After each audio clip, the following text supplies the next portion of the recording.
శ్రావణం mega sale మీ CMR legacy of జ్యువెలరీలో విఏలో 50% వరకు తగ్గింపు. వివరాలకు సంప్రదించండి.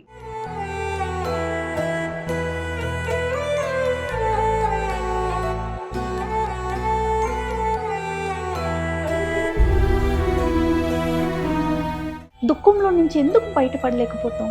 ఇక్కడ ఇట్లా స్క్రూ డ్రైవర్ ఇట్లా పెట్టి పిసికినట్టు ఉండి అసలు భరించలేకపోయేదాన్ని పెయిన్.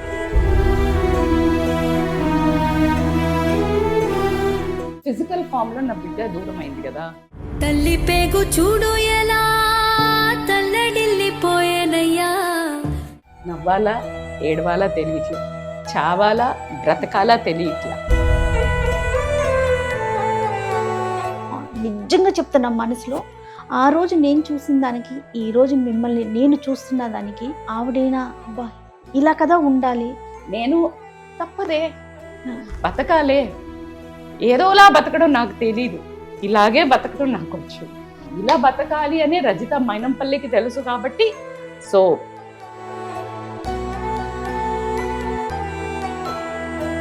కలుసుకుని వేడుస్తూ ఉంటాను. నాకు బాగుంది, నా బిడ్డ థాట్స్ నాకు హాయినిస్తుంది. నేను నన్ను బయటకి తీసుకురావడానికి మేబీ భగవంతుడు మీకు ఒక బాధ్యత ఇచ్చాడేమో. 100% అనుకుంటాను. అది క్లియర్గా నాకు అమ్మ గో హెడ్ నువ్వు చెయ్యాలి అని చెప్పింది అని.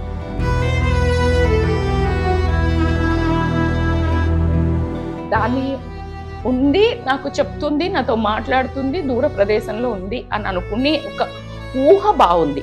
ఇంకా బంగారం లాంటి పువ్వు లాంటి బిడ్డ, అది ఎంత నన్ను మిస్ అవుతుందో. అమ్మా నేను వస్తా అని కూడా అంటుండొచ్చు, కానీ రాలేని చోటికి పోయినా దానికి తెలియదు పాపం.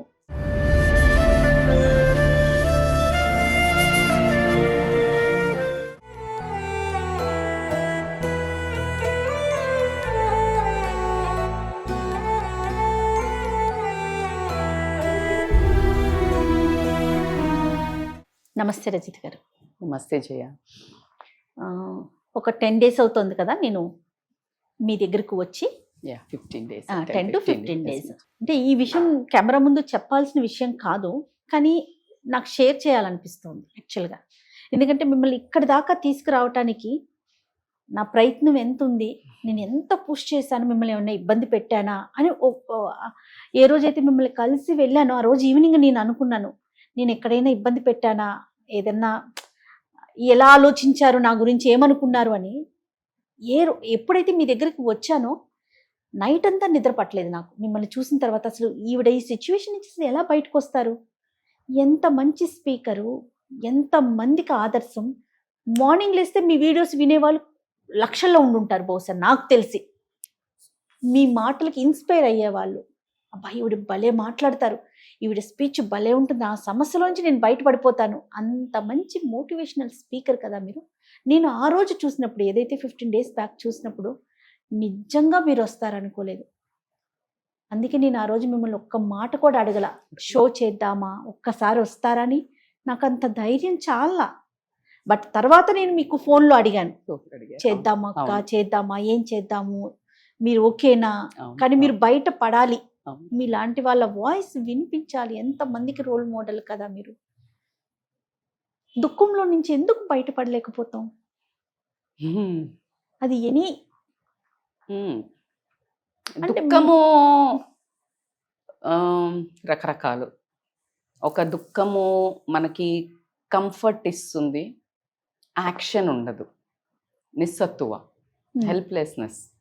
It's like you are nothing, శూన్యం, దానికి ఎఫర్ట్ ఉండదు. సో ఇప్పుడు నీ ఎనర్జీ ఎఫర్ట్ పెట్టేది అందుకు లేదు.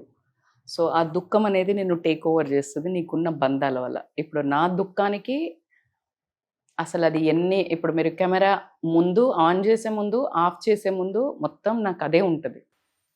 మీరు ఆ రోజు అంటే లిటరల్లీ మీరు అన్నట్టు correct. August I can say 5th August, మీరు జూలై ఎండింగ్లో వచ్చారు. నేను ఆగస్ట్ 4th నేను అరుణాచలం వెళ్ళాను, మీకు చెప్పాను. నేను వచ్చాక మాట్లాడతాను జయ అన్నాను. బట్ మీరు ఎందుకు మీరు ఇలా కొంచెం ఈ చేంజ్ అయినా కనిపిస్తుంది అని అంటే, ఈ రోజు మీరు నిజంగా నేను షాక్ అయ్యాను. చూసి అందుకే రజిత గారు నిజంగా చెప్తున్నా మనసులో, ఆ రోజు నేను చూసిన దానికి ఈ రోజు మిమ్మల్ని నేను చూస్తున్న దానికి ఆవిడైనా అబ్బా ఇలా కదా ఉండాలి. ఓకే, మీ పెయిన్ స్పీచ్లెస్. స్పీచ్లెస్. అది మాట్లాడడానికి ఇంకా అది మళ్ళీ కాదు. అయితే నేను రావడానికి ఇలా ఈ షిఫ్ట్కి కారణము, ఆ పెయిన్కి కారణం ఏంటి అని అంటే, ఆ పెయిన్ని నేను ఫిజికల్ ఫామ్లో నా బిడ్డ దూరం అయింది కదా, ఎమోషనల్గా ప్రజెన్స్ని నేను ఫీల్ అవుతూ నాకు ఇష్టం లేదు నేను వదిలేసి బయటికి రావడం. సో నేను ఏడుస్తూ ఉంటే నాతో ఉంది అన్న ఫీలింగ్ కదా, నేను దాన్ని తలుచుకొని ఏడుస్తూ ఉంటాను. నాకు బాగుంది, నా బిడ్డ థాట్స్ నాకు హాయినిస్తుంది, బాధనివ్వాల. బాధ కాదు, నాతో ఉంది, నేను అనుకుంటున్నాను, మాట్లాడుతున్నాను, నేను ఏడుస్తున్నాను. సో నాకు వదిలి ఎక్కడికి ఏమీ చేయాలనిపించలే. ఆ పెయిన్ని కూడా భరించగలిగేంత శక్తి నాకు నా దుఃఖం ఇచ్చింది, భయంకరమైన పెయిన్. అయితే అక్కడి నుంచి నేను బయటకు రావడానికి ఆ emotion, only single emotion can kill single emotion. Trigger చేయాలన్నా ఒక ఎమోషన్ని ఇంకో ఎమోషనే. ఇప్పుడు మిమ్మల్ని హర్ట్ చేయాలి అని అంటే, మీరు హర్ట్ అయ్యారు అంటే అర్థం ఏంటి అని అంటే, మీ లోపల ఒక ఎమోషన్ ఉంటుంది, మీ ఈగోనో ఏదో ఒకటి మిమ్మల్ని హర్ట్ ఒక మాట అన్నారు, ఈగో అనే ఎమోషన్ని హర్ట్ చేస్తే మీకు హర్ట్ అనే ఎమోషన్ బయటకు వచ్చింది, కోపం అనే ఎమోషన్ బయటకు వచ్చింది. నాలోని ప్రేమ అనే ఒక ఎమోషన్ని నాకు హర్ట్ అయింది కాబట్టికే దుఃఖం అనే ఒక ఎమోషన్ నన్ను టేక్ ఓవర్ చేసింది. అయితే మరి ఈ యొక్క కారణం ఏంటి అంటే, ఇంకొక ఎమోషన్ మీరు తీసుకొచ్చారు.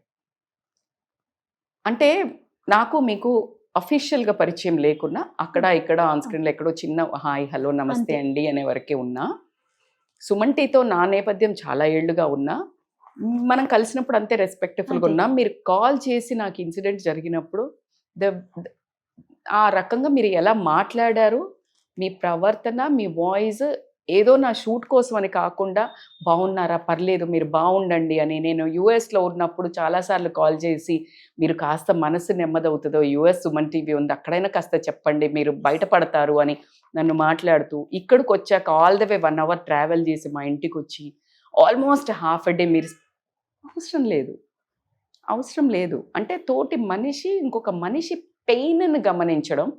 ఈ 6 నెలలు కాకపోతే ఇంకొక 6 నెలలు అయినాకైనా నన్ను కాల్ చేస్తే కూడా నేను వచ్చేదాన్నేమో. మీకు నెంబర్ ఆఫ్ స్పీకర్స్ ఉన్నారు, కానీ మీరు నన్ను ఎత్తుక్కుంటూ వచ్చారు అని అంటే మన ఇద్దరిది ఏదో ఒక బంధం ఉండుంటుంది. నన్ను బయటకి తీసుకురావడానికి మేబీ భగవంతుడు మీకు ఒక బాధ్యత ఇచ్చాడేమో. 100% అనుకుంటాను. అదే సుమన్ టీవీ వ్యూవర్స్ నన్ను ప్రేమ విపరీతమైన మెసేజెస్ కదా, ఆ ప్రేమను తట్టుకోలేని అన్ని మీరు నమ్మరు. నేను ఏ రోజైతే విపరీతమైన డిప్రెషన్లోకి వెళ్తా అన్నప్పుడు వీడియో ఓపెన్ చేసి దాని కింద మెసేజెస్ చదువుతా. That gives me Boost. So అది నన్ను బయటకు తీసుకొచ్చింది. ఇవన్నీ మీరు వచ్చి వెళ్ళాక నాకు ఇమ్మీడియట్గా అరుణాచలం వెళ్ళాలి అని విపరీతంగా ఇట్లా గుంజుతూ ఉండింది. వెళ్ళి రమణ మహర్షి ఆశ్రమంలో ఉన్నాను నేను కొన్ని డేస్. బోలెటన్ని అక్కడ ఒక 30 ఏళ్ళుగా ఉన్న శ్రీనివాసమూర్తి గారు అని ప్రెసిడెంట్, అక్కడ వాళ్ళందరూ మాట్లాడి చాలా స్టోరీస్ చెప్పారు. ఇలా నాలాగా ఒక ఆమెకైతే సింగిల్ చైల్డ్ అంట, ఆ అమ్మాయి డాక్టర్ ఫ్రమ్ బెంగళూరు. ఆ అమ్మాయి సేమ్ ఆల్మోస్ట్ ఇన్సిడెంట్ జయ. ఏంటంటే ఒక ఫ్యామిలీ అంతా కలిసి బీచ్కి వెళ్ళారు. ఆ ఫ్యామిలీలో ఒక బాబు బీచ్లో మునుగుతుంటే ఈ పాప వెళ్ళి కాపాడడానికి వెళ్ళి ఆ వర్ల్పూల్ ఉండింది, సేమ్ మన పాప లాగానే సుడిగుండంలో ఇరుక్కొని ఇద్దరూ పోయారు. My God. ఈమెకి ఒక్కతే కూతురట. నాలాగే వెళ్ళి ఇదే క్వశ్చన్ అడిగింది, ఎందుకు నేను ఎందుకు అని పిచ్చిదానిలా తిరుగుతున్నా. ఎందుకంటే అన్ఇంటెన్షనల్లీ ఏమో కానీ ఇంటెన్షనల్లీ నేను ఎవరిని హర్ట్ చేయలేదు. నా పని నేను, నా పిల్లలు తప్పించి ఇంకో లోకం లేదు, ఈ పర్పస్ఫుల్గా బతకాలి, అంతేగాని నో నాన్ సెన్స్ మనిషి నేను. అలాంటి దానికి ఇంకా బంగారం లాంటి పువ్వు లాంటి బిడ్డ 10 మందికి ఉపయోగపడాలని అంత చిన్న ఏజ్ నుంచే యూస్ఫుల్గా ఉండాలనుకునే బిడ్డ. Why this question is very dangerous question. ఖచ్చితంగా ఆన్సర్ లేని క్వశ్చన్. సరే ఎత్తుతున్నప్పుడు అక్కడ నిజంగా కూడా అంటే నేను ఎన్నిసార్లు పోతే నార్మల్ అవుతాను, కానీ దట్ కొన్ని డేస్ అయినా నన్ను ఒక రకంగా శాంతి అంటే ఒక రకమైన ఇక్కడ ఇట్లా స్క్రూ డ్రైవర్ ఇట్లా పెట్టి పిసికినట్టు ఉండి అసలు భరించలేకపోయేదాన్ని పెయిన్, విపరీతమైన గుండె మెలిపెట్టినట్టుండి. అది గుర్తొస్తే సిమ్టమ్ ఏంటంటే చెవుల్లోంచి విపరీతంగా పెయిన్ రావడం. నాకు అది కొత్తగా, అంటే మేము కోచింగ్ ఇచ్చేటప్పుడు మీకు పెయిన్ని తలుచుకోండి, ఆ ఇన్సిడెంట్ని మీకు పెయిన్ ఎక్కడ ఫీల్ అవుతారని అడుగుతాం. కొంతమందికి కడుపులో అవుతుంది, కొంతమందికి ఇక్కడ అవుతుంది, కొంతమందికి భుజాలలో అవుతుంది, డిపెండింగ్ అపాన్ ద ప్రాబ్లం. నాకు ఇయర్స్ అక్కడి నుంచి స్ప్రెడ్ అవుతుంది. So started meditation very this thing. And నా ఒకటి చెప్పారు అక్కడ చాలా పెద్దోళ్ళతోటి స్పిరిచువల్ లీడర్స్, అసలు పాప లేదు అనుకోకండి, మీతో ఉంది అనుకోండి. అలా నాకు ఒక ఇంటిమేషన్, నేను ఒక చిన్న సందేహంలో ముందడుగు ఎటు వేయాలి అని ఒక చిన్న డెసిషన్ తీసుకుంటున్న టైంలో నేను అస్సలు వాల్పేపర్ పెట్టుకోనండి. మా పెద్ద పాప అన్ని ఫొటోస్ కొలాజ్ చేసి పాప ఇవి చిన్నదానివి పెట్టి ఇస్తా అంటే నాకు అంత ధైర్యం లేదు, ఒక్కొక్క నిమిషం చూస్తే చచ్చిపోతా నేను, వద్దు అన్న. వాళ్ళ పప్ప వాళ్ళు పెట్టుకున్నారు. నేను ఒక డెసిషన్ తీసుకోవాలి, అలా వచ్చింది అక్కడ స్క్రీన్ మీద, ఆలోచిద్దాంలే అని ఇట్లా బ్యాగ్ తీసుకొని నా ఫోన్ తీసుకున్నా. ఎలా వచ్చింది, ఎందుకు వచ్చింది తెలీదు. ఖచ్చితంగా ఇది మ్యాజికలా మిరాకిల్ అనుకుంటారా మీరు, నాకు తెలీదు. నా కూతురు ఫోటో బయటికి వచ్చి ఆన్ స్క్రీన్ వచ్చింది. ఆ రోజు నుంచి నేను తీయట్లేదు. అది ఎలా వచ్చింది, ఏం వచ్చింది అనేది నాకు ఇప్పటికీ, నేను ఎందుకంటే నాకు పెట్టరాదు, నేను పెట్టుకోను, నాకు అంత ధైర్యం ఉండదు, ఎప్పుడు ఉండదు నాకు, ఏ స్క్రీన్ సేవర్ ఉండదు. అలాంటిది ఆ ఫోటో వచ్చింది. సో ఆ డెసిషన్ వెంటనే తీసుకున్నా. అది క్లియర్గా నాకు అమ్మ గో హెడ్, నువ్వు చెయ్యాలి అని చెప్పింది అని. సో ఆ రోజు నుంచి అది నా గైడ్గా, నాకు లైవ్ ఫిజికల్ ఫామ్లో చైర్ లీడర్గా ఉండింది, ఇప్పుడు కూడా నన్ను గైడ్ చేస్తుందని. ఈరోజు మార్నింగ్ వచ్చేటప్పుడు కూడా నాన్న ఐఎమ్ గోయింగ్ అని చెప్పి, సో నవ్ ఐఎమ్ స్టార్టింగ్. దాన్ని ఉంది, నాకు చెప్తుంది, నాతో మాట్లాడుతుంది, దూర ప్రదేశంలో ఉంది అని అనుకుని ఒక ఊహ బాగుంది. దీనికి మీకు ఒక స్టోరీ చెప్తా. నాకు ఒకళ్ళు చెప్పారు నన్ను బయటపడేయడానికి, నేను మీకు చెప్తా. ఒక ఇద్దరు ఫ్రెండ్స్ వ్యాపార నిమిత్తము బయటికి వెళ్తారు.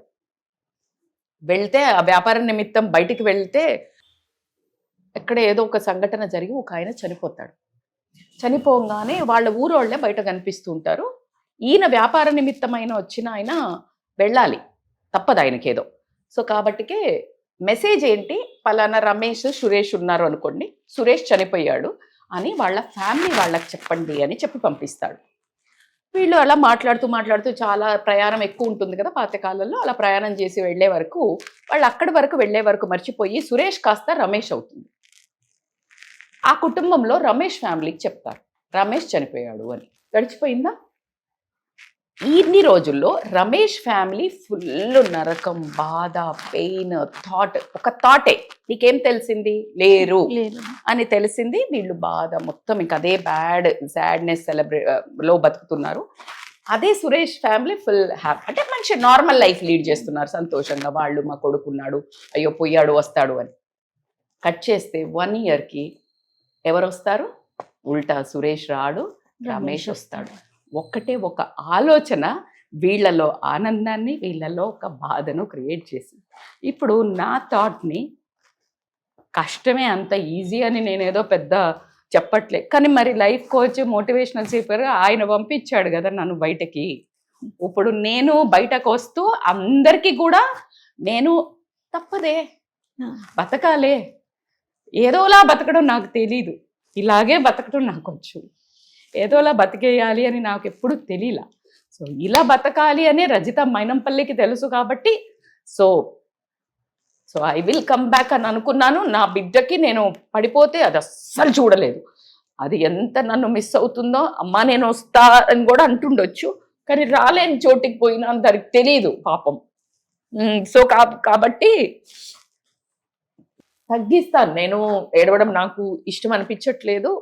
యాజ్ ఎ లైఫ్ కోచ్గా మీ అందరికీ నేను ఒక్కటే మాటిస్తాను ఏంటంటే, నేను ఖచ్చితంగా త్వరలో బయటపడి వీళ్ళందరికీ కూడా నేను అరే మీకు ఇవాళ మీ ఒక మనిషి తిరువా Yes, ఏం చెప్పాడు తిరుపతి. ఈ రోజు నా డే ఆయన నేను ఎంత కష్టపడి వచ్చాను, ఒక చీర సెలెక్ట్ చేసే ముందు ఏదైనా మంచి చీర వస్తే కూడా ఇప్పుడు కట్టుకోవద్దు అని తీసేస్తున్నాను జయ. అంటే నన్ను నేను ఒక అమ్మాయిగా కూడా పనిష్ చేసుకుంటున్నాను. అంటే ఇట్లా తయారుగా, కానీ కెమెరాలో మరీ మనం చింపిరిగా వెళ్ళలేము, మరీ సాడ్నెస్గా కనిపిస్తే వ్యూవర్స్ కూడా ఈమె కంట్రోల్ చేసుకోలేదు అనుకుంటారు అని. కానీ రాగానే అంత ఒక యుద్ధంతో వచ్చిన నాకు నా డేని అంటే నాకు బ్రతకడానికి కూడా ఇంకొక రీజన్ యాడ్ చేశాడు. అది మీకు అంటే మీరు చూసిన వాళ్ళు, మీకు కనిపించిన మనిషి, కనిపించిన మనిషి, కనిపించని వాళ్ళు అదే ఎంతమంది కోరుకుంటున్నారు కదా. మళ్ళీ అందుకనే ఈ ఒక స్ట్రాంగ్ షిఫ్ట్ ఆ రోజుకి, ఈ 15 రోజులకి పర్పస్ తో బతికాను పిల్లల కోసం. ఆ పిల్లలు వీళ్ళిద్దరే కాదు, జగమంతా కూడా ఉంది, చాలా మంది అడుగుతున్నారు అనే నా నెట్వర్క్ పెద్దగా అయింది, నా బ్యాండ్ విడ్త్ పెద్దగా అయింది, నా మనస్సు, నా గుండె, నా ధైర్యాన్ని ఇంకా పెంచాలి అనే ఉద్దేశంతో lot of practice, lot of readings, lot of Bhagavad Gita, so many things తర్వాత ఇలా బయటికి వచ్చారు. ఫైట్ చేస్తున్నాను. మీరు అన్నారు కదా, అందుకే మీరు రజిత మైనంపల్లి. ఎస్, 100%. సో దాంట్లో 100% మీ ప్రయత్నము, మీ ప్రేమ, వీళ్ళ ప్రయత్నము, వీళ్ళ ప్రేమ, అది నేను ఎన్నో జన్మల పాపం చేసుకున్నాను, ఇలా జరిగింది అనుకున్నాను. దానికి ఎంత చేస్తాడా భరపాయి నాకు తెలియదు, కానీ ఈ ప్రేమ, అందుకే అంటాను నేను, నవ్వాలా ఏడవాలా తెలియట్లే, చావాలా బ్రతకాలా తెలియట్లా. ఈ సందిగ్ధమైన ఈ పర్సన్లో నుంచి ఖచ్చితంగా ఒక కొత్త పర్సన్ అయితే పుడుతుంది. డెఫినెట్గా అదే, దాన్ని మాత్రమే ఇప్పుడు నేను ఆలోచిస్తున్నాను. డెఫినెట్గా అంటే ఇది గుర్తు చేసి మిమ్మల్ని ఏడిపించాలనో లేకపోతే వేరే ఉద్దేశం నాది కాదు. ఎందుకంటే మీలో కనిపించిన ఆ చేంజ్ నేను నా కళ్ళతో చూశాను. అసలు ఈవిడ అసలు బయట పడటం, షో చేయటం పక్కన పెడదాం, అసలు ఆ థాటే లేదు నాకు. కానీ అసలు ఈవిడ ఎలా బయటపడతారు? మీరు అడిగారు కూడా, మిమ్మల్ని ఏమైనా ఇబ్బంది పెట్టానా నేను అని వెళ్ళాక కూడా కాల్ చేశాను. చాలా సార్లు అనిపించింది నాకు. You helped me and you helped me to come out. మీ లాంటి హ్యాండ్సే నన్ను పైకి గుంజుతున్నాయి. థ్యాంక్ యూ జయ. నాకు కాదు, చూసేవారందరికీ మీరు అవసరం, దానికోసం మాత్రం. Thank you. కానీ చిన్నామెతో ఉన్న రిలేషన్ చాలా సపరేట్ కదా. పెద్ద ఆమె ఓకే, ఇద్దరు సేమ్, బట్ ఇంకొంచెం ఎక్కువ, అంటే ప్యాంపరింగ్ ఎక్కువ. ప్యాంపరింగ్ అని కాదు, ఇప్పుడు మీరు అబ్జర్వ్ చేస్తే ఒక పర్సనాలిటీస్ ఉంటారు కదా, ఒకళ్ళు కమ్మును కూర్చుంటారు, కొంతమంది మీద బాడీ హగ్గింగ్ పీపుల్ ఉంటారు. సో అలా ఈ పాప ఏంటంటే ఊరికి ఇట్లా మీద వచ్చి కూర్చుని అంటే చిన్నప్పటి నుంచి రాజీ అని పిలిచేది. So like she has a different attachment, అంటే షీఈస్ లైక్ మోర్ చేర్ఫుల్, అంటే హ్యాపీ సోల్. అదే మా పెద్ద పాప అదే అంటది, అది బతికినన్ని రోజులు కింగ్ సైజ్ బతికిందమ్మా, హ్యాపీగా ఉంటుంది. మీరు ఇన్ని రోజులు మా కోసం కష్టపడి మళ్ళీ ఇప్పుడు కష్టపడడం ఏంటి, అన్యాయం కదా, నీకోసం నువ్వు బతకవా అని గట్టి ఎప్పుడైనా మరీ ఎక్కువ ఏడుస్తూ ఉంటే అలా కోప్పడుతుంది. అది ఇప్పుడు నాకు అమ్మైంది, మా పాప నాకు అమ్మైంది. ఇటువైపు చూస్తే నా కళ్ళ తల్లిదండ్రులు, వాళ్ళ కళ్ళ ముందు నేను ఎంత మనోక్షేమ అనుభవిస్తుంటే వాళ్ళ నరకం.